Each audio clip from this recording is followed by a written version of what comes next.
যারা এই গরিব মানুষকে সর্বশান্ত করছে, 30,000 টাকার টিকিট 1 লাখ টাকায় বিক্রি করছে। এই ভাই দেখেন, এটা হচ্ছে কি আপনার বাণিজ্য উপদেষ্টা, যিনি বর্তমানে বিমানের চেয়ারম্যান।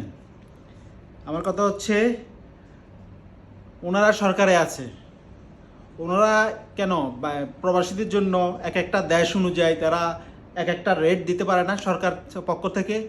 এই যেমন আপনার ঢাকা থেকে ওমান মাস্কেট আপনার এত টাকার টিকিটের দাম, আপনার দুবাই এত টাকা, আবার আপনার সৌদি বলেন, সৌদি এত টাকা, বিভিন্ন একটা লিস্ট দিতে পারে না আপনার টিকিটের দাম অনুযায়ী?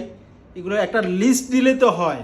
সরকার পক্ষ থেকে এমন একটা সিদ্ধান্ত নেয় যে প্রত্যেকটা দেশ অনুযায়ী একটা লিস্ট থাকবে, টিকিটের দাম থাকবে, এটা সরকারি রেট অনুযায়ী।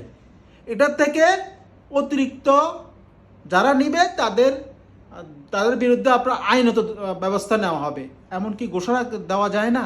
এমন যদি ঘোষণা দিত তাহলে দেখতেন এত চোর ডাকাত বাটপাররা আপনার এজেন্সি হলা যারা আছে, এই যে টিকিট বাণিজ্য করে, সিন্ডিকেট করে, এগুলো আর হতো না।